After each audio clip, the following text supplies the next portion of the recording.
Good afternoon, everyone. I'd like to welcome you to TABE, Now and for the Future.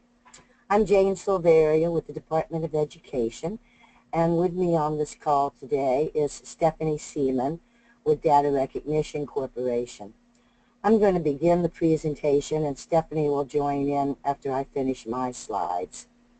I would like to remind everyone that all of the IP Day webinars are recorded and they're archived for later review.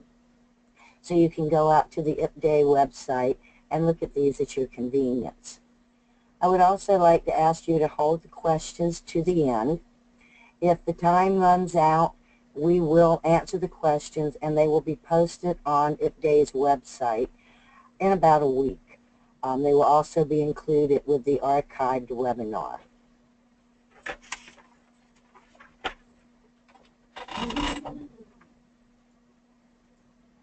So the first thing I'd like to do is talk about a few upcoming webinars that we have.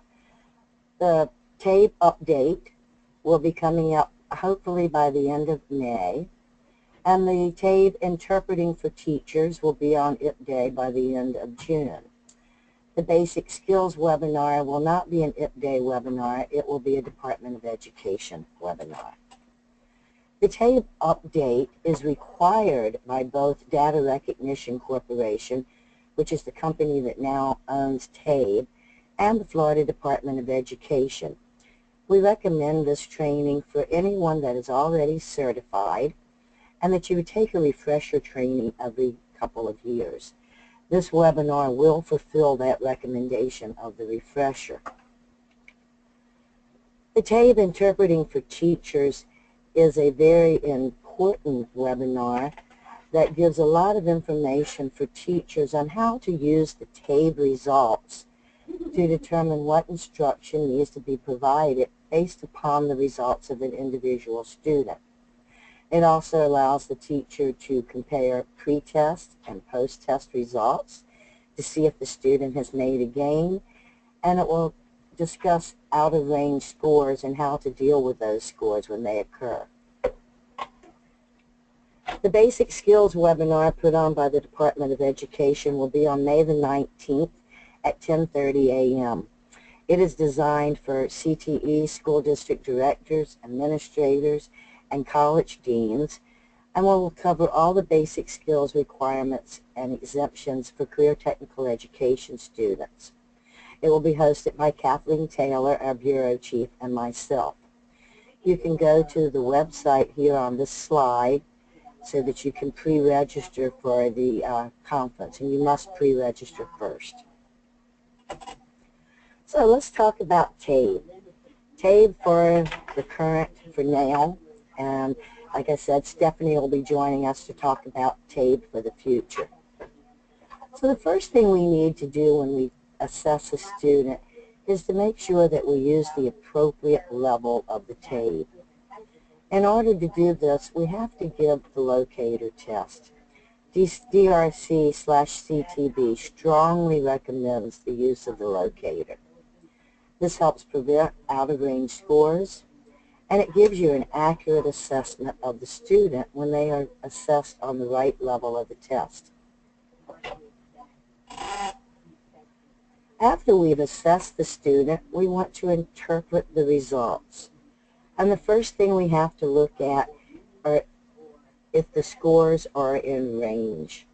TABE has a standard deviation of plus or minus 2 GEs outside of the content range of the test. So we look at the results, find out if those results are in range. If they're not, we would have to retest. The state will no longer accept out-of-range scores. So you may not report out-of-range scores for pre- and or post-testing for adult education and career technical education. We have an out-of-range testing policy that has been added to the Adult Education Technical Assistance paper that is posted on our website. What it says is that out-of-range test scores cannot be reported to the state and may not be used for placement, to establish functioning level, or to determine literacy completion points. It goes on to describe out-of-range scores as those that are plus or minus 2 grade equivalents outside of the content range. And if the test results are out of range, a student must be retested. If the student continues to test out of range with a different version, different level of the test, that student should not be tested more than twice.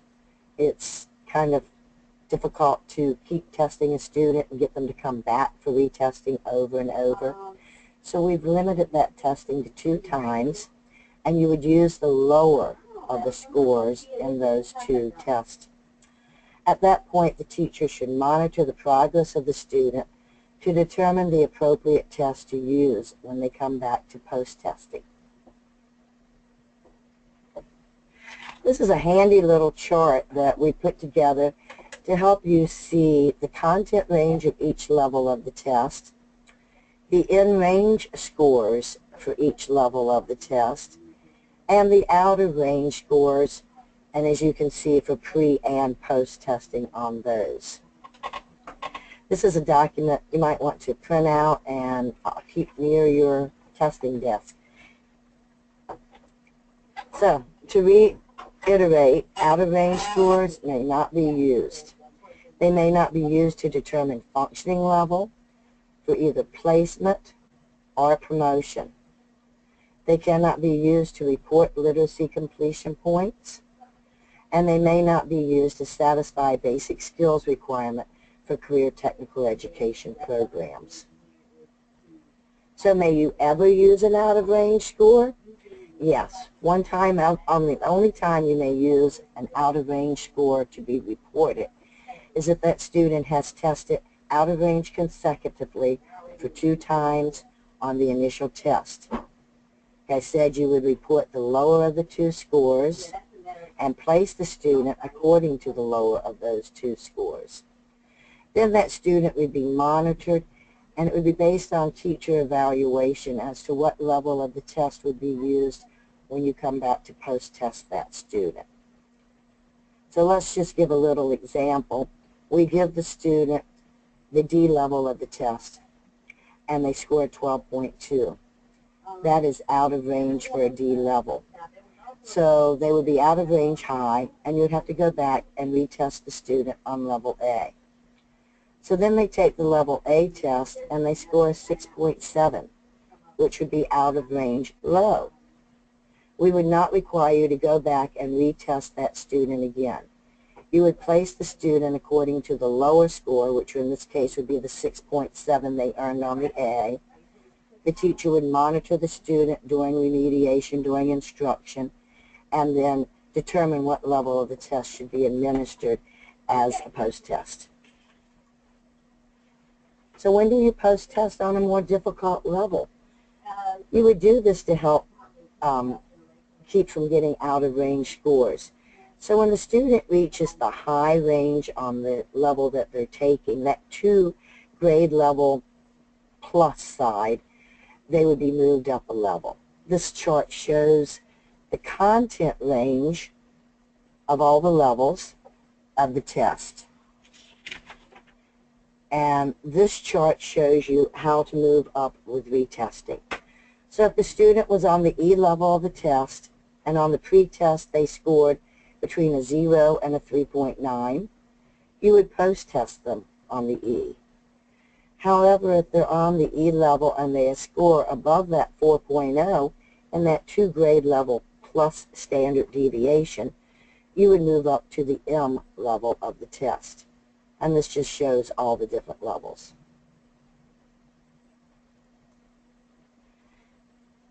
This slide shows the same thing with the pre-test and the post-test of the levels, but I gave you the content range right beside it so you could see them side by side. And there you can see that the E level of the test goes to 3.9, so when you test above that 3.9, that's when you'd want to move up. So if you hit the E level that goes from a 4 to 5.9, they test above a 6.0, you'd move to D for the post-test. And this just reiterates what we already talked about.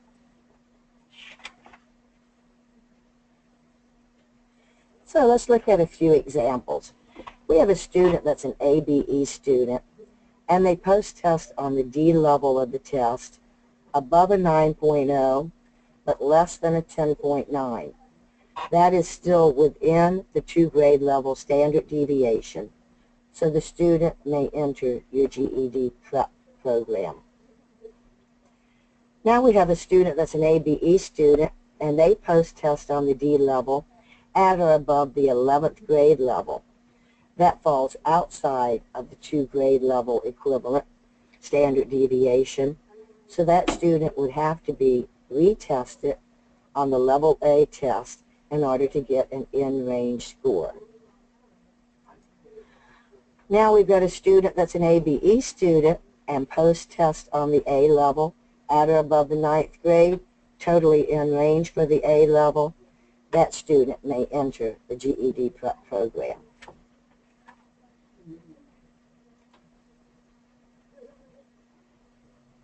Now let's look at a CTE student. I know some of you may have CTE, and I just wanted to give an example or two here. They're a CTE student, and they have a 9th grade basic skills requirement. They test on level D within that 9 to 10.9, still within the standard deviation. They may be reported as a completer. That score is valid. But on the other hand, if they're a CTE student with that same 9th grade basic skills, and you test them on the D level at or above, they score at or above the 11th grade level, that would be out of range, and the student would have to be retested on the A level in order to get an in-range score.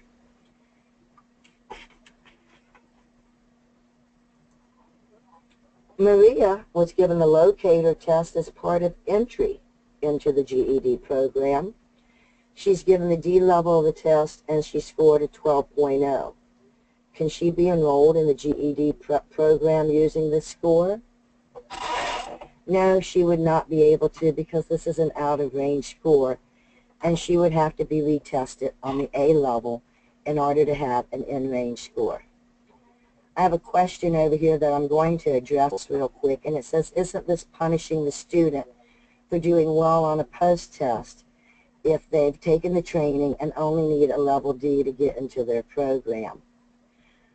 The issue here would be the fact that you have a student that scored a 12.9 on material that is only being tested on the 6th through 8th grade level.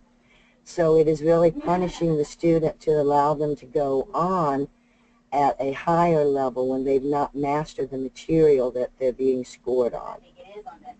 Okay? So our next scenario was Al. He was given the locator test, and he was given the M level as his initial test. He scored a 1.6, and he was retested on the E level, and he scored a 6.1.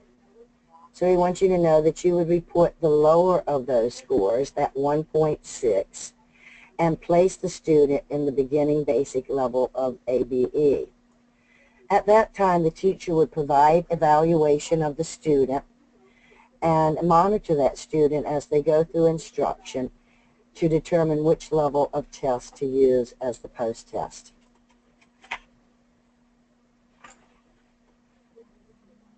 Okay, Alicia is a student that's already been in your ABE beginning basic course, and she's had at least 60 hours of instruction. On initial testing, she was tested on level 9M, and she scored a 2.5.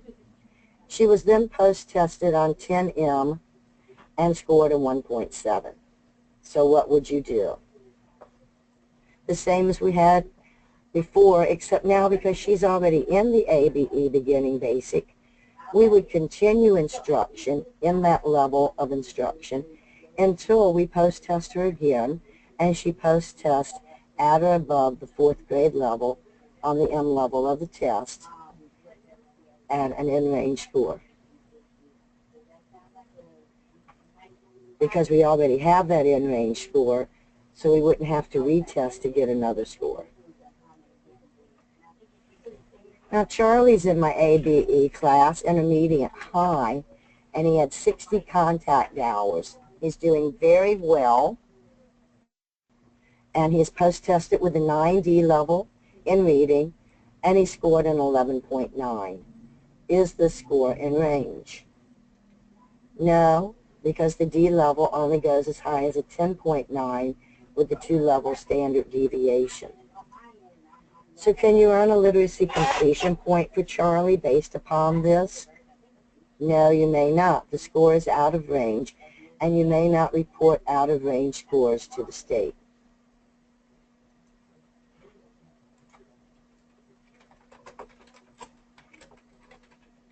So would you need to retest Charlie? Yes, you would need to retest Charlie. And on what level? You would move up to the level A, which is the level he has been tested into at 11.9, and you would retest him on the A to get an in-range score. At this point, I'm going to introduce Stephanie Seaman with Data Recognition Corporation.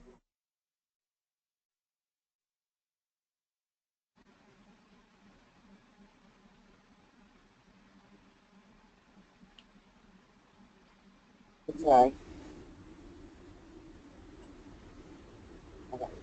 Okay, Stephanie? Yes.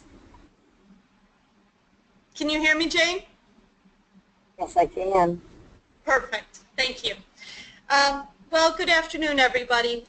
Like Jane mentioned, CTB is a division that used to be a division of McGraw-Hill. We're still CTB, but now we're a division of DRC, which is the Data Reporting Corporation. We are very excited about this change. DRC, which has the Insight platform, is a comprehensive assessment and reporting system that we're all very enthusiastic about, and we feel that TABE, CTB, has found a really good home at DRC. So for those of you that were a little uncomfortable, like, well, what are they now? DRC, CTB, McGraw-Hill. We are DRC, and we're a division within DRC. I was just like to talk briefly about the current status of TABE. TABE's been around a long time, kind of like Keith Richards from the Rolling Stones. He was recently asked in an interview, you know, how do you feel about aging? And I immediately thought about TABE for some reason. And he said, I'm not aging, I'm evolving. And I kind of feel that that's the same scenario with TABE. You know, I look at TABE as an assessment that continues to evolve. And we are currently in TABE 9 and 10, and I wanted to spend a moment to talk about this. TABE 9 and 10 is approved through June 2017. So for those of you that need to place orders or are concerned about ordering because they want to take advantage of the quantity discounts or the savings, but we're a little unsure, you know, when are we moving to 11 and 12? We are approved through June 2017, and there will be a transition period between 11 and 12 and 9 and 10, so your admins will not go to waste. So I do encourage you to get those orders in. One of the changes that took place when TABE went to the DRC company was we noticed that we were having some issues nationwide with TABE Online. So there was the decision made to turn off the admin history. So right now you can't see your current admin history with your TABE Online. We are keeping records of it. I am reaching out to my customers and telling them what their history is. You can also reach out to me. I'll give you my information at the end if you need to know your current history of your TABE Online, and I'll be more than glad to tell you your usage and where you are in your TABE Online admin history. TABE Online is finishing up our field testing. We have one level that still needs our attention, and that's level L, which is our lowest level. I'll talk a little bit about some field testing opportunities for you in a moment. TABE Online has what's called testlets. They are free and they are within the TABE Online. They are not available in PC or paper and pencil. The testlets are just a free test that allows you to get students associated with the new, what they would experience possibly on the HSE, the high school equivalency exam, some of those enhanced items. And these testlets are really a bridge between the 2014 high school equivalency changes and the new NRS. So we do have a lot of sites that use these testlets to expose their students to. However, these testlets do not count towards your NRS score. They do not count towards the NRS. In regards to paper and pencil, 60% of our users nationwide are paper and pencil users. That's not the case in Florida. Florida has really the exception to the rule. Most of my customers are online.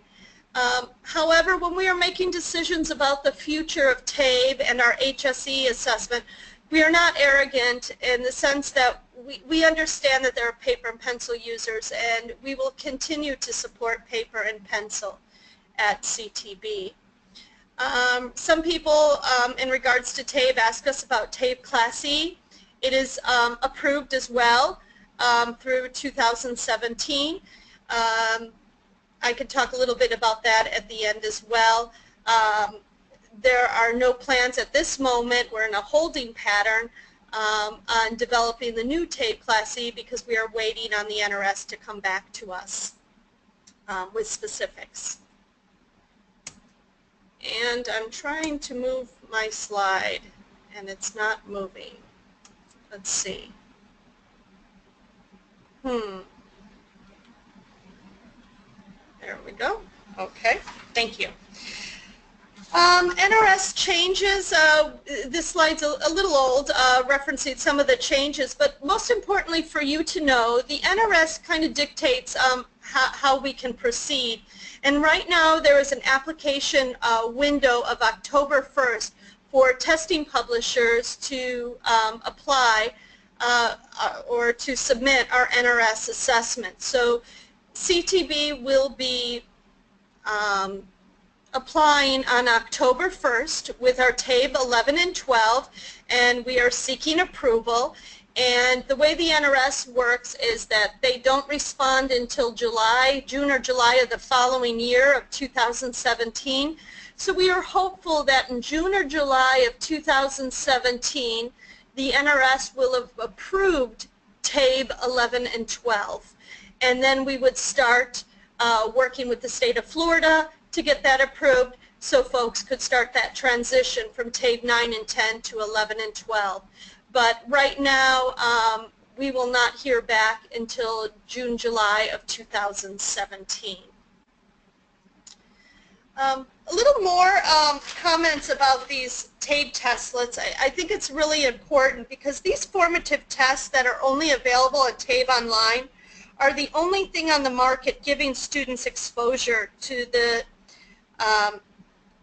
to students below the HSE level, to the new standards and question types. Students that are working on these HSE tests, they're being exposed to gridded response, drag and drop. So these TABE testlets, I love them. So I'd just like to do one more shout out about those. These TABE testlets are in reading, math, and language arts. So you can use them, again, it's up to your discretion. Okay. So what is TABE 11 and 12 going to look like? As I mentioned, the field testing is almost complete. We're just looking for some level L students to be tested. The length of the TABE 11 and 12 will vary. The TABE 9 and 10 has a survey and complete battery. However, TABE 11 and 12 will only have one length, and it'll be between a survey and a complete battery. Another change to the look and feel of the TABE 11 and 12 is right now for TABE 9 and 10 you have 4 subtests. You have the reading, the language arts, the math comp, and the math applied. There is going to be a change to the math section. Math will be it will just be one test for TABE 11 and 12. So you will have math, language arts, and reading. There's going to be an improved locator design. CTB knows the pain of the locator. I listened to Jane's very good response to locator issues. We are all cognizant of the fact that the locator for 9 and 10 is not good. And just to give you a little history, for those of you that were in TABE 7 and 8, it was a good locator, and it was a pretty good predictor. However, when we did our research for TABE 9 and 10, and we did our field tests and worked with the NRS, it came to light that everybody wanted a shorter locator test. Well, what we found with TABE 9 and 10, by shortening the locator, it affected the predictability. So there is an improved design to the TABE 11 and 12, so you won't have those out of range that you're currently having with 9 and 10. So it will be slightly longer, the locator, to be a better predictor for placement. Not too many people in Florida use the spelling, vocabulary, language mechanics. That content that were in those will now be blended into the new language test. Again, there will be 3 subtests, the reading, the math, and the language. There won't be a spelling, a vocab, or a language mechanics. Spanish version, I get that question asked a lot, and I really need a strong business argument for having a Spanish TABE. The challenge is that the programs can't provide instruction in Spanish using NRS funding. So if you offer Spanish instruction, you know, what funding do you use? And I know you have a Q&A that you can put questions or post questions in chat, etc. Or we can talk offline. I do get those questions on occasion about a Spanish version of TABE. I just need to better understand the funding around the Spanish instruction in order to help bolster that argument. People ask about the alignment to the 3 HSE exams. As you know, high school equivalency exams, you use the GED currently in Florida. There are 2 other exams, the HiSET and our assessment, the TASC.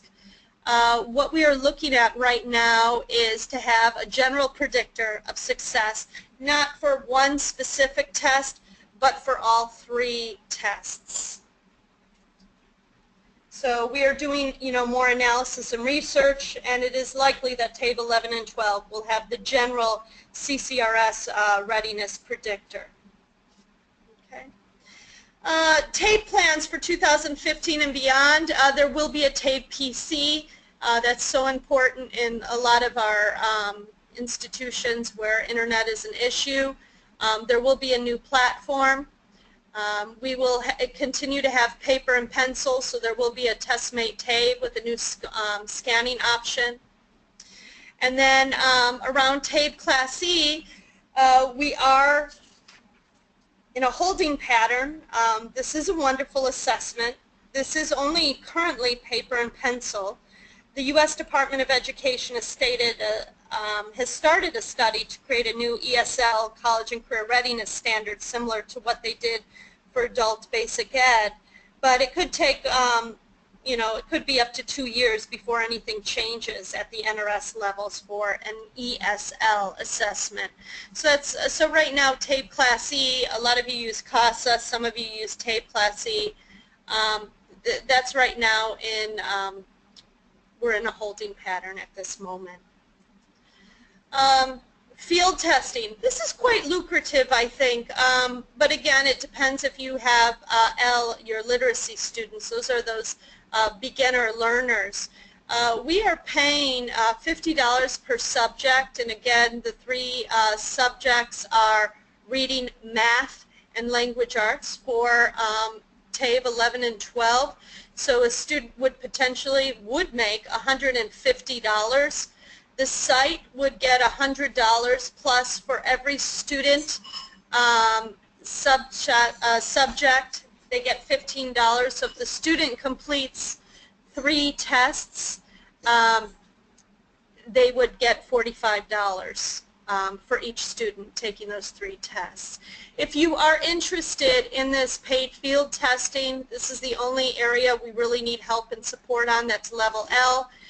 You have our Kelly at Data Recognition Corp. She will get you started. And my name is Stephanie Seaman. I'm your assessment consultant. I'm here to help you with your TABE questions, and I support Jane in her efforts in answering questions that you also share with her. I can help you with your orders, field testing questions, and if you have questions about your administration, since that administration has been turned off and you're not able to see your admin history at the moment. So I encourage you to reach out to me with any further questions. At this point, we can leave it up to Q&A, if that, and Jane and I will try to answer to the best of our ability. And Jane, you might want to comment how you want to proceed with maybe a Q&A PDF. Well, Stephanie, I've been going through the questions while you were chatting here, and I think I've answered most of the questions that dealt with TABE.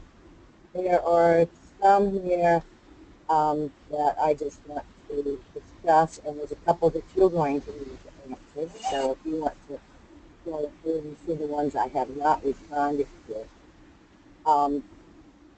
One is, are we punishing the student for doing well on a post-test if they've taken the training and only need a level B to get into their program? So I'm assuming they took a level D and they scored above an 11th grade on that level D. And is it punishment for the student? We could look at it as it being an injustice to the student to allow them to go on with a high score on materials that they weren't tested on. So if we have a student that scored a 12th grade on the D level of the test, we've not tested them on 12th grade material, so they really haven't made a 12th grade. We don't even know if they've made a 9th grade because we didn't test them on 9th grade material. We were testing them on 7th and 8th grade material. So I don't know if it would be an injustice to the student or not. I know the second question, sometimes you're lucky just to be able to get them to come in and do the post-test, and now it's going to be a little unfair to the student to make them come back and retest. And yes, it is going to be a burden on some students, a burden on some centers, and hopefully with the new test and the longer locator, we will not see this happening as much. Okay, let's see, the next question that I have here, is it acceptable not to record an out-of-range score on the post-test or even on the pre-test? Yes, you do not need to report a score that's out of range. If you're going to retest the student immediately, that out-of-range score wouldn't be reported because you can't report out-of-range scores to the state anymore. If your district wants to record that score as a test that the student took, that is fine. The student took that test and it should be recorded as being taken, but it won't be reported for funding purposes, for promotion, placement, or anything like that. Then the question is, when do we start using the new rules? This isn't really a new rule. We have always, from the inception of this test and even back with other versions of the test, we have stated that if a student tested out of range, it was a best educational practice to retest that student. CTB-DRC says that it's not an accurate prediction of the student's ability, and it is the student should be retested if they're out of range. So we're following test publisher guidelines. We don't want you to go back and retest students that you may have reported with an out of range score. We're not going to require that because hopefully they would get an in-range score this time when you retest them after having instruction. But what we do want you to be mindful of is from this point forward, you should never be reporting an out-of-range score to the state. Yes, the recording will be available. It will be archived, and we will answer these questions and include them with that. Stephanie, I'd like you to answer this next question from Jana.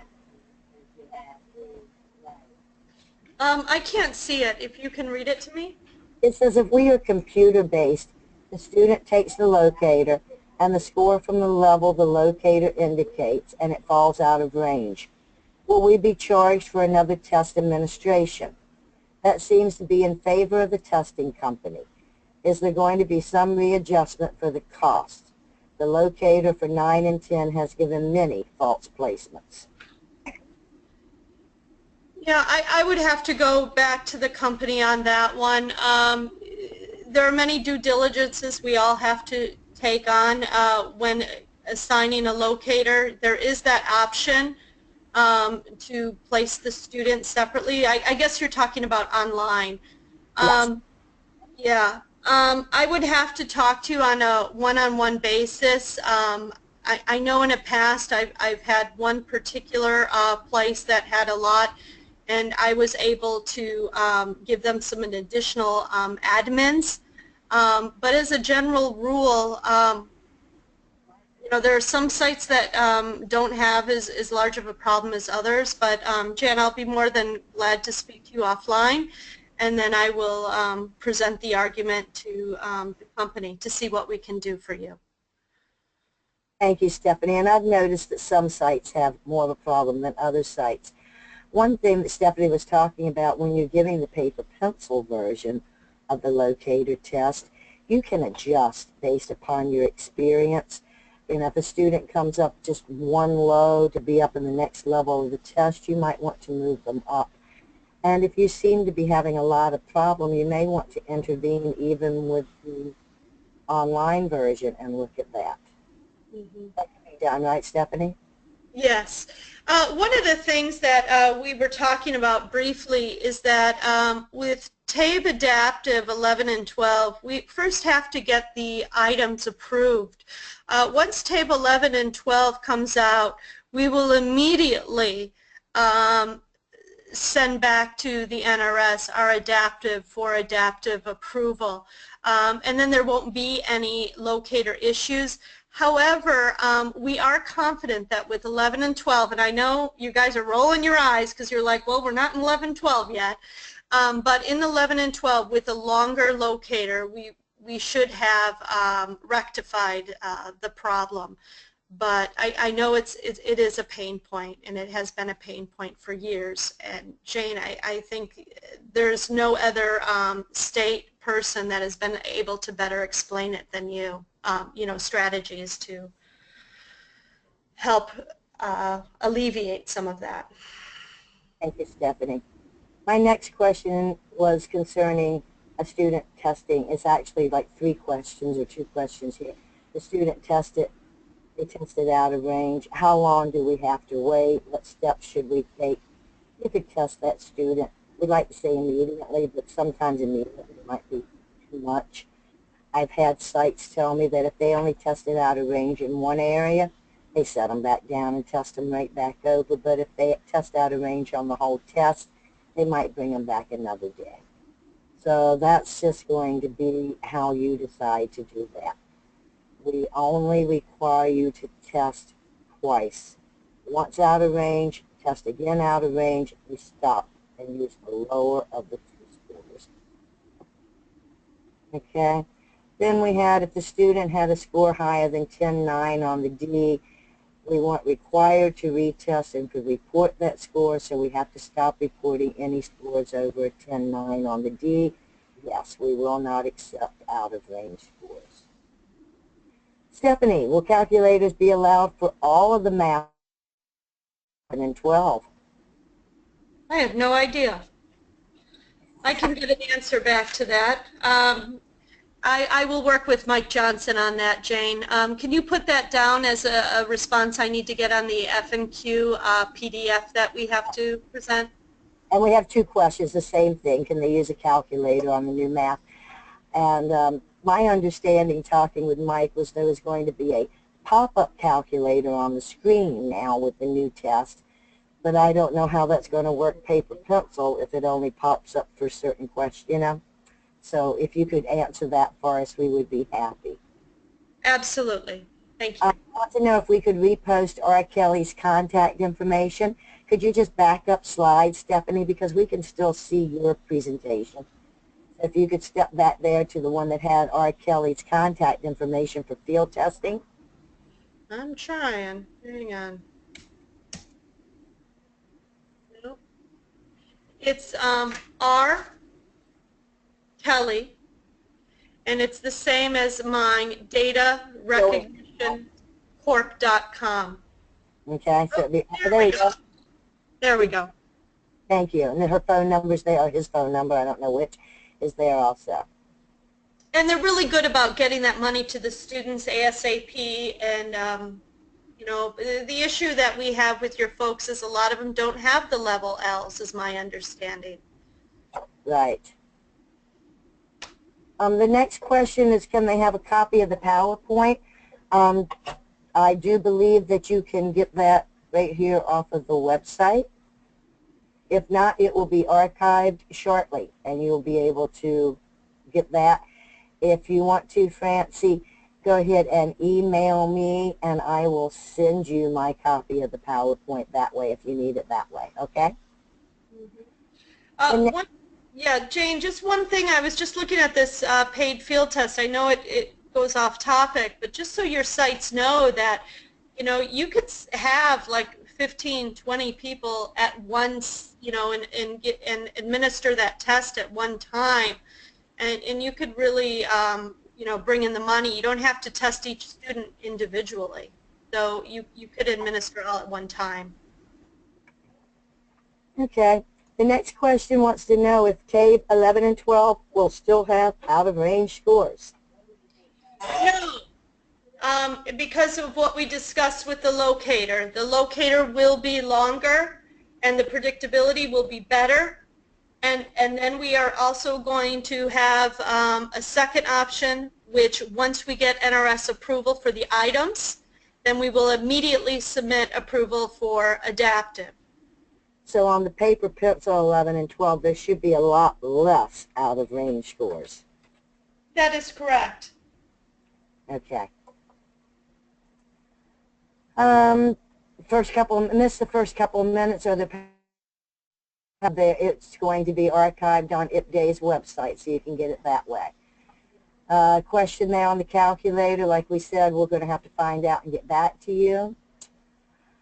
Then we've got, are the rules about testing not counting out-of-range post-test scores, especially over a Florida Department of Ed decision or a DRC recommendation? That is, I guess it would be a joint decision. We sat down with representatives from TABE, from DRC, and discussed exactly what an out-of-range score is and what it means and how accurate it is. And together, CTB recommends, DRC recommends retesting when a score is out of range. So we went with their recommendation. Is there a minimal number of hours we have to wait to retest a student after his or her 60-hour TABE?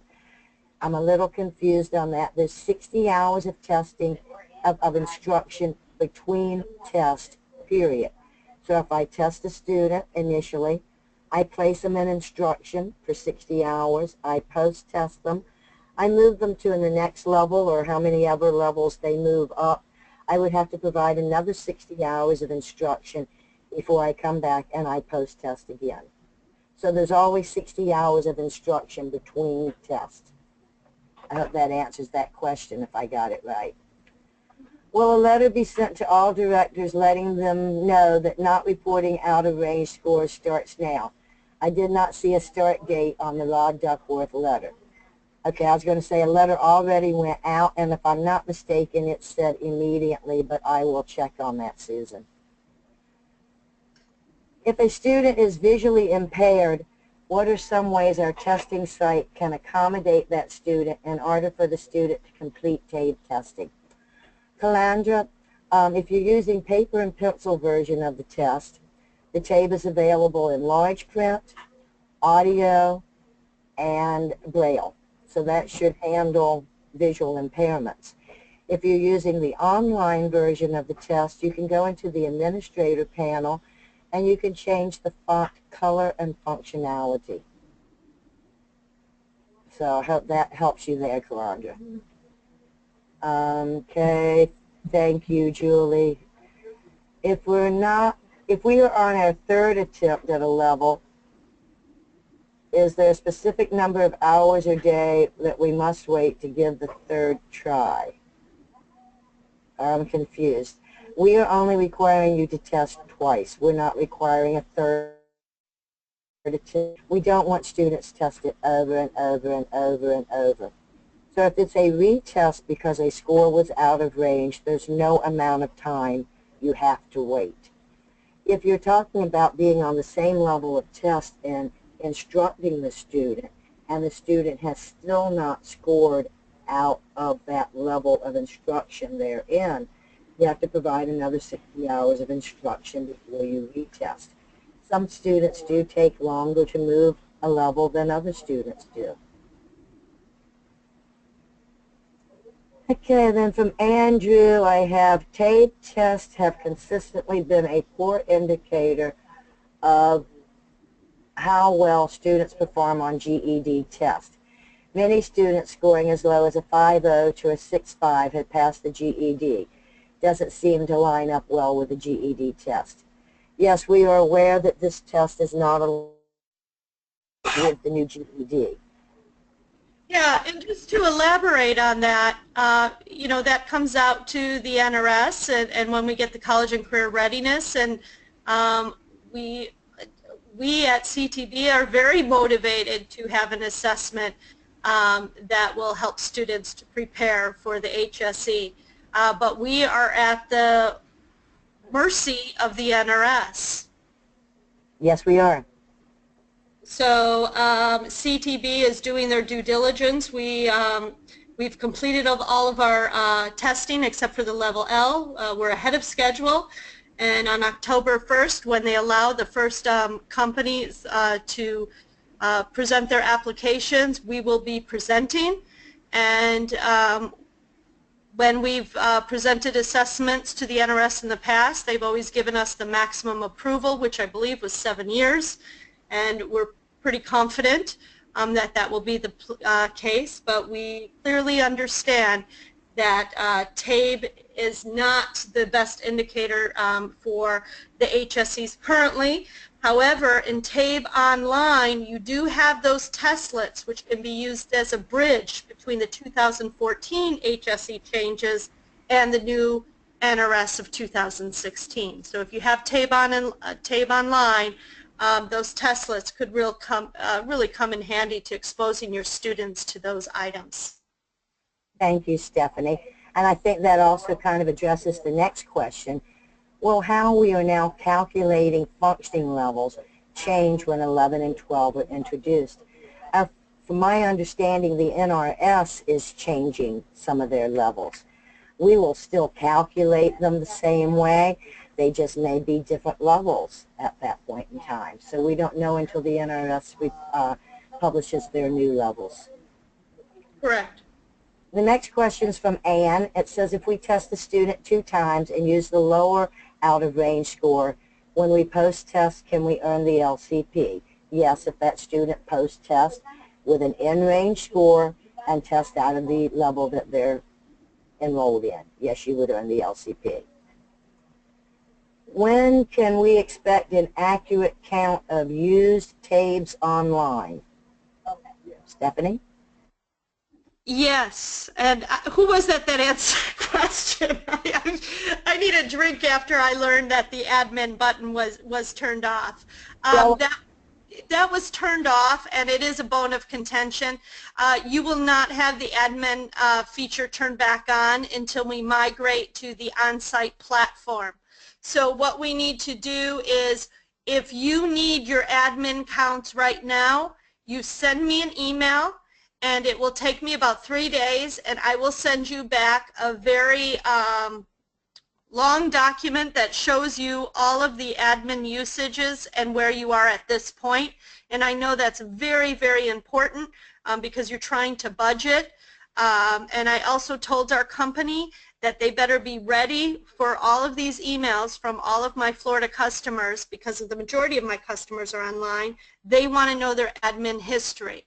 So send me those requests and you will have them back within 3 to 5 days. Thank you, Stephanie.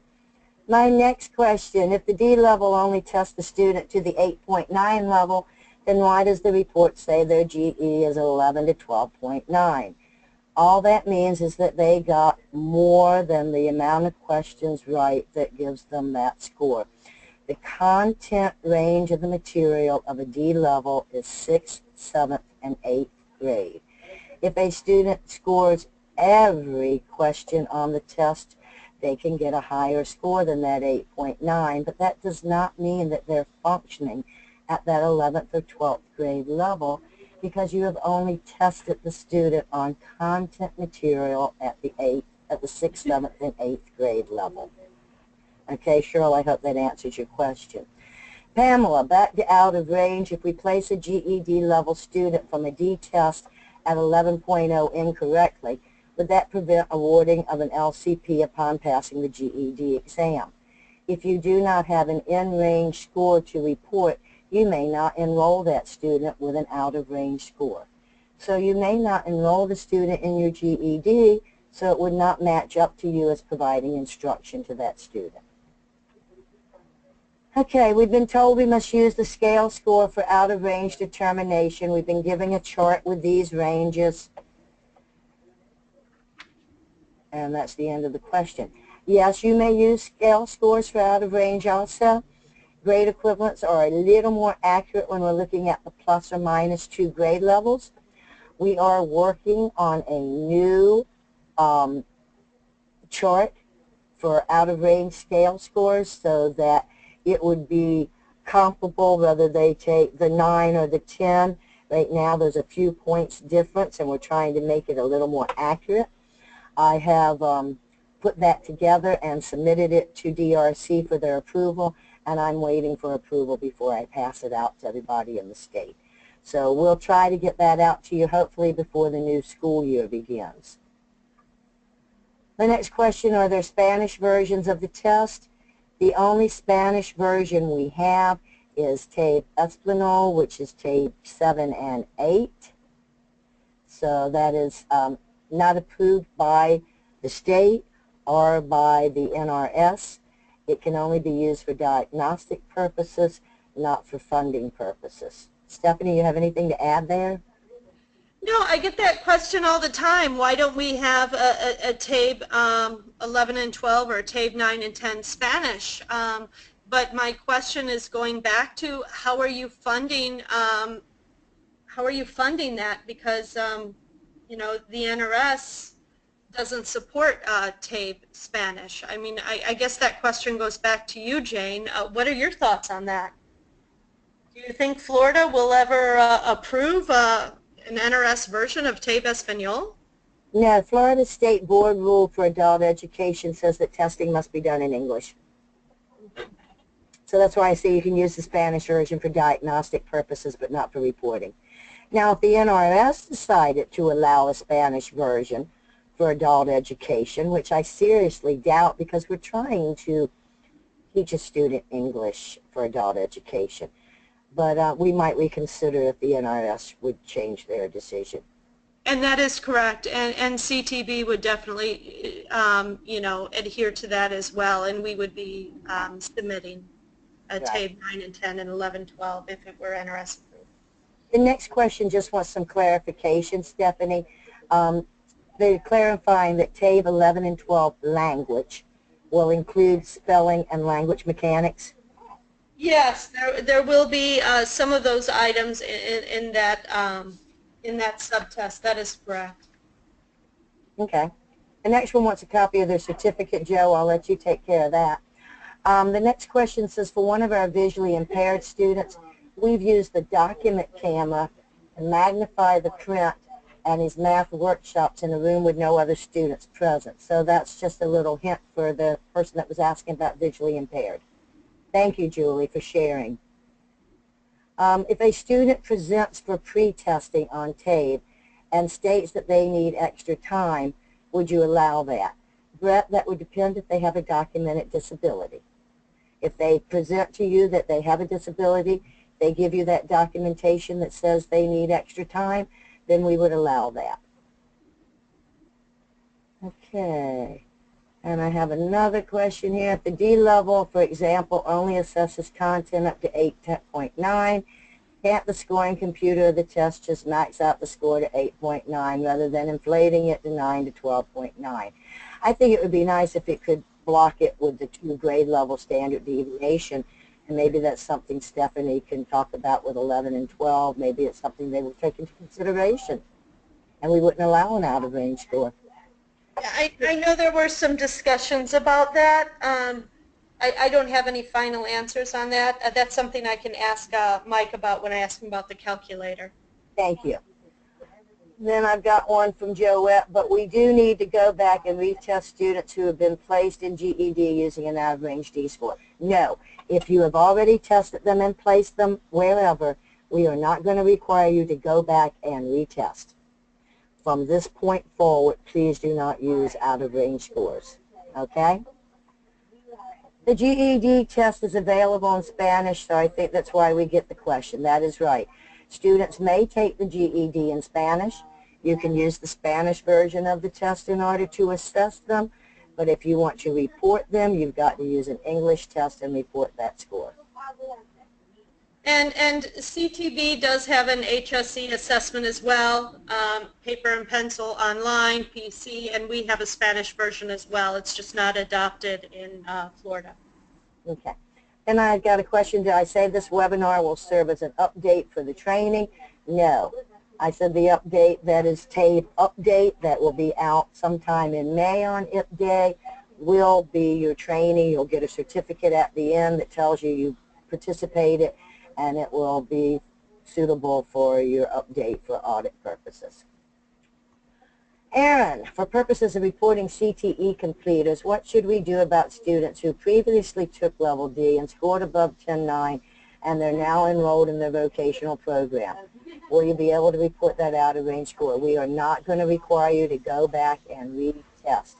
So if you have that in-range score, that out-of-range score, and you reported it with that student, it's still good. We're not going to make you go back and retest. So no extra time on TABE unless there's documentation. That is correct. That's the unless the student is an ELL and you give an English language learner and you're accommodating them for that purpose. That's the only time that extra time is done without documentation of a disability. How do we access the testlets? I've tried to open them with no success. Stephanie? Call me or call tech support, and we'll walk you through that. Okay, Elizabeth, I hope you got that. Call Stephanie. 954-295-4212, and we also 954? 295-4212, or she can email me at the number I provided, and I can provide her a screenshot. Okay. I just put that up there so that they know to call you. That's the end of the questions that I have. It's 3:58. We still have a few people hanging out, but I don't see any more questions. So I'm ready to say thank you all for attending. I will look forward to seeing you in another training. Thank you. And this is Steph. I am so thrilled to be back with you all, and thank you for spending the hour with us.